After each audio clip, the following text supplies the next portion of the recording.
Welcome back, everybody. This Week in America. Great to have you with us on the program today. Remember the website, thisweekinamerica.us. Back with us on the pro is B.D. Salerno. She was born in New Jersey under the zodiac sign Libra. From an early age, she was fascinated by the stars and planets and was taught the night sky by her father, an Air Force flight officer who navigated by the stars when flying secret missions during World War II. B.D. has studied astrology for over 20 years, is an avid reader of true crime stories. These two hobbies gave birth to her interest in forensic astrology, in which horoscopes of events are used to determine the circumstances surrounding those events. She's the author of 2 books. By the way, she earned a bachelor's degree in English and Italian from Douglas College, attended grad school at Rutgers. Her books are Forensic by the Stars, Astrology Investigates. We've talked about that on the program. It's the second time that BD is back with us to talk about her new book, Exploring Forensic Astrology, The Secrets Behind Famous Family Murders. Exploring Forensic Astrology, The Secrets Behind Famous Family Murders. BD, welcome back on the program. I had you back because we had so much to talk about with the new book. We didn't get it done in one show. Yeah, it's great to be back, so let's get started, Rick. Yeah, there was so much there. And I might just go back for a second and sort of lay the groundwork. I mentioned that you got started with your dad. When did this move from, a fascination where this was something I got to share with Dad and I really enjoy this, to where you realized, hey, this really is important. It's like maybe the oldest science and the truest science in the world. When did it become so much a part of your life where you really went on a mission to spread this? Well, the early memories were of getting a telescope and spending time in my backyard watching the night sky, and my father would explain the constellations because those were patterns of stars that the Air Force used to navigate during night flights. Right. And in learning about that, I also learned, there's a myth behind each of these constellations. And at an early age, I got a sense that there's some deeper meaning to all this. I mean, if the constellations were known about for hundreds and thousands of years and these myths existed, there had to be something behind it, some knowledge that I wasn't yet aware of. So I studied the solar system in school and actually wanted to become a woman astronaut. Interesting. Back then, it was a woman astronaut wouldn't come along for another 25 years or so. But I had that fascination for the planets, and at that time I was only learning through science, my science classes at school, right. And I did a big project on the solar system and made, models of all the planets, and I learned a lot about them. So there was that bridge time between, I would say, middle school and adulthood where I didn't really pursue it any further. Obviously, I didn't go forward with becoming an astronaut or even working for NASA, but a friend brought astrology to my attention sometime after that, and it sort of rekindled that old passion that I had for learning about the planets. And so I sort of dove headfirst into it, learned a lot about it, but I was working. I had a career as a paralegal, and I really didn't, and at the time I had a lot of other hobbies. So I kind of learned stuff, and then it went dormant, but then probably back in the 90s, I took up the study much more seriously. And that's when I really started to dig in and learn what astrology can do besides, party games or what's my sign. And, I was kind of dealing with it on a superficial level before. So I started to study what we call horary astrology, and that is the key to using astrology to answer questions, which you can do. And it's an amazing use of the art. And going further with that, I learned more about answering questions about what happened into something, what happened in an important event. And it led me up to crime somehow, because by then I was reading a lot of true crime stories. And I just decided, let me look at the date that this happened and see if I can find a time that I can use to cast the horoscope. And I started to be shocked at what I found. And then I also was discovering literature by other astrologers who had written about crime as far back as the 1960s. And thus, it was like, that's why I call my new book Exploring Forensic Astrology, because this is a long evolution of the study of what I am now working in. You know, it's interesting, and the book is called Exploring Forensic Astrology, The Secrets Behind Famous Family Murders. It's available at all the places across the country, and of course you can go to BD's website, which is astrologyinvestigates.com, and you can link on directly to our website, thisweekinamerica.us, and get that information as well. BD Salerno, our guest on the program, that's Salerno. It's interesting when you started looking at these cases, and you have them in different categories we're going to talk about here in a second. And because of your fascination with crime and the research that you did, was it difficult going in and looking from a forensic astrology standpoint with an open mind? Maybe you've already made up your mind. This is, I think, what happened because this is what I'm reading happened. Was it difficult to keep that open mind as you went in to investigate? As an astrologer, it's always difficult to keep yourself aside from what you're looking at, to keep that level of objectivity. But I have to say it worked in reverse in a number of instances. For example, I never thought that the Ramsey family was involved in the murder of JonBenet, and we touched on this in our last interview. And I just adamantly did not think they could have done something like that to their daughter. So I had a reverse bias. But going in, I was like, oh my, I'm finding this and this of what I call my astral evidence and the pointers to their involvement, and it completely changed my view.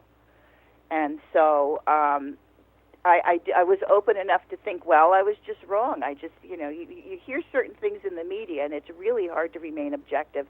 But at the same time, there were other cases in the book where I really thought Natalie Wood's death was purely accidental. And then I did the chart, and it was a chart showing indicators of violence. So I don't think that would just be falling off a boat. I don't even think it made sense that she went outside the boat in the first place, as it was related to the police. And she went to secure the dinghy. Well, she was terrified of water, and that was well documented. So I did maintain some objectivity. Well, I can't say complete objectivity, but when I didn't, I was aware of it, and I was often surprised by the results. So I stuck with what my interpretations gave me and put myself aside, because you really have to work at that when you are the sole interpreter of the data you have. Yeah, and the book that we're talking about is Exploring Forensic Astrology, The Secrets Behind Famous Family Murders. BD talked about that at length in a past program that aired a couple of weeks ago. You can go to our website, thisweekinamerica.us, go to YouTube and iTunes, the archives, and you can watch and listen to those particular programs. Pick up with some of the new cases that are in the book, and you've got, as I say, you have this according to sections. This is the murder of a child by one or both parents. And the Marvin Gaye case is interesting. It comes up in news from time to time as he's honored for something. We bring up the circumstances of the killing. Talk about that and what you found with your investigation. Well, that was a very sad case for me because he was so popular, when I was growing up. Yes. But it was also eerie because the day that he was killed was his astrological birthday, and therefore some of the elements of that day mirrored the premise of his birth, which showed really a lot of difficulty and possible violence through the father. And those also came up on the day he died, which is, I think, was his 40th birthday. So there are a lot of reasons why things happen, and they're mostly foreshadowed at birth. There's sort of a pattern of destiny there, which was very clear in the chart. Also, what I did in this book was to take the person's birth data, which I was not working with in my first book. The birth data gives you such an overview of the likelihood of certain events in the life. And I'm not talking about this is predetermination. There's always a chance that it isn't fulfilled. But it did show indicators of the problem with his father. And I actually found those from old texts that I researched in trying to find out what are methods to determine the nature of a murder. And there were many of them from the ancient astrologers. So those bore out in the chart, as well as what looked like in his birth chart to be violence through the father. So that's interesting. You say that it's not predetermined. Actually, if you have this information, you may be able to do adaptations and make some changes in your life. So this really is valuable information to have, not after something is over with, but as you're entering into a circumstance, a situation of some kind. Yes, part of the reason I do this is to show people the power of astrology, and not just that, you're going to be murdered in 30 years. Right. Don't do that kind of astrology. Anyway, but the point is, since it can be seen, why not have the foreknowledge? Why not have the personal understanding so that you can develop as a person, maybe learn some things about your own motivations and behavior, and maybe those things are not set in stone. I think that's really the point I'm trying to make whenever I talk about astrology, is that this is a tool of guidance. Let's use it. It's out there. It's very helpful, and it can be used to understand whatever happens to us.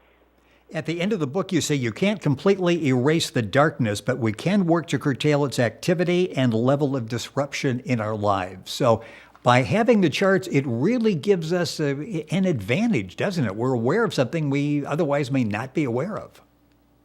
Yes, it is. That's what I really, one of my favorite terms is it's a tool of awareness. And most astrologers actually do consult with clients about life issues, the same that some people would go to a therapist or an analyst, and a lot of people go to astrologers and for guidance. I used to do that kind of reading early on when I really, I wasn't as seasoned an astrologer as I am now. And I would be dismayed by the fact that most people they wanted to know about when would they get married, how many children would they have, and things like that. And I was more geared toward the psychological counseling, like, well, you may have trouble with relationships because you have deep-seated insecurities. So I kind of shied away from giving readings because I honestly I felt like there was too much value placed on predictions and, like what's going to happen next year. And I was never oriented towards predictions. So I did discontinue doing counseling when I first started out. It's a very demanding, profession anyway. Right. And as I said, I had another career going on. But there is value in having one's chart read, at least for the sake of awareness. If you have certain issues that you really never told anybody about or nobody is aware of, and the astrologer brings them up, well, that's sort of opening the door to learning more about yourself. And so, therefore, in my term, tool of awareness, I think it's very important for people to have that at least as an option. It's interesting in the book, and we talked about it on the last program, Scott Peterson, and all of the red flags there when you went back and did the astrological investigation. Time going by too quickly as we knew it was going to. Let's talk about the Bob Crane situation. This was back in the news again. It seems like every 6 to 12 months somebody comes up with, we've got conclusive proof actually what happened. Talk a little bit about that and what you found was different than what a jury found. This is true. And you know what? I just watched that clip on YouTube the other night. I think Channel 10 in Phoenix, Arizona. Yes. Had a reporter who had the DNA tested from the car that John Henry Carpenter, the person who was the main suspect of killing Bob Crane, there was blood in his rental car that he used that evening that Bob was killed, and they went back and had it tested, and there was a lot of expectation on the part of the detectives and the other people, the reporters, that would conclusively show that was blood of Bob Crane in John Carpenter's car, and therefore he was, he committed the murder. Well, they found out that it wasn't, and so it was like a live show, and there they are, crestfallen because it didn't prove their hypothesis. But the reason he was acquitted in the first place was that the evidence was so deteriorated. We didn't know really that much about working with DNA, and I believe the trial was 1992, the early 90s. and the deterioration had taken place to the DNA and probably the blood too. So I don't think I was not as dismayed as they were to find that result. That was the original judgment. Well, there's insufficient evidence to convict. Yes, in fact, you say in the book a different verdict from the court of the cosmos. So do you think we'll ever find out exactly what happened? You know, that's a good question. I kind of got the feeling after watching that show that the door was shut on that case, yes, which is kind of sad. But I not only did the chart of that event, Bob Crane's natal chart, he had problems with friends. He would go out of his way for friends and have problems as a result, which is what he did with John Carpenter. He would get girlfriends for Carpenter because John Carpenter by himself was socially inept. He didn't, go out. He was an awkward person around other people. And Bob was the gregarious social, life of the party guy. And so they complemented each other that way. But also, Bob was getting girlfriends for his friend John, and at some point, I think that was probably a real drain on him. It was a responsibility that he probably wished he hadn't started to begin with. That story and so many more in the book, Exploring Forensic Astrology, The Secrets Behind Famous Family Murders. A couple minutes left in the program. That's something we may never know the answer to, but it's put into focus as we're reading about that in your book. What are some of the other stories that you would direct people to? We've talked about several, and I get the impression out of all those that you go into, the JonBenet case is something that really stays with you. That had a long-term impact on you, didn't it? Yeah, it still has, and with all the attention to it just in the past several months, it's been reopened again. At least in the court of public opinion is a very mixed place for that case, but it does bother a lot of people because it was a little girl, and the pictures of her, she looks like such a sweet little girl, and it's so tragic, and it's disturbing that it hasn't been resolved. That one, of course, is up there on my list. I'm also, because in the chapter on Natalie Wood, I wrote about how much I admired her growing up, and she was around for so many decades in the movies. We saw her, every aspect of her, as a little girl, and then an adolescent, and then a young woman, and she was like the girl next door. We kind of grew up with her, my generation at least, grew up with her. So that one stays with me because there's just been a lot of evasion about what happened, and yet that can still probably be resolved. And some of the other ones, many of these people have been caught and imprisoned, and some of the one that struck me because it was in a town right near me was the John List family murder. Yeah, that was like in your backyard. I mean, you were in a small town close to Westfield, if I recall. So this was something that you were really familiar with when you started the investigative process. Yeah, there's a dimension of crime that when I'm somehow close to it, or I know somebody, and I don't usually know people involved, but just being near that town, being familiar with that town. Same with the Menendez brothers. Those boys went to Princeton, which is about a half hour from here, where I live now. And that was creepy because they bought a small restaurant after they received the inheritance from their parents' murders, which they committed, and I had eaten there. Kind of gave me the creeps to find out that they had bought that place briefly because they didn't hold on to it very long. But when there's a personal element, like if it bothers me or if it's in my home state, or sometimes things just ring a certain way with you, and that's what spurs me to investigate these things. Are we going to see a book number 3? I'm thinking about it. I took a little break after this one because this one was so much more intensive than the first book, but I love doing it. I'm taking a little break, and we'll see how things develop. Well, stay in touch. We look forward to having you back on the program to talk about book 3. You do such a great job. You have to do book number 3. Number 1 is Forensic by the Stars, Astrology Investigates, an excellent book. Exploring Forensic Astrology, The Secret Behind Famous Family Murders is book number 2. That's what we're talking about on the program. Information is available at BD's website, astrologyinvestigates.com. The author is BD Salerno. That's Salerno. And of course, you can go to thisweekinamerica.us and link on directly to our website. Books available at the usual places, including Amazon online. BD, it is always a pleasure. So many great stories in the book, and it's fascinating. Once you start reading, suddenly you're through the book already because you go from one to the other. You can't wait to the next story in there. Thank you so much for coming back and sharing that with us. Thank you so much for having me. It's always a pleasure, Rick. It is our pleasure. Once again, the book is called Exploring Forensic Astrology, The Secrets Behind Famous Family Murders. Information available at our website, thisweekinamerica.us, or BD's website, astrologyinvestigates.com. Stay tuned. We're right back after these messages.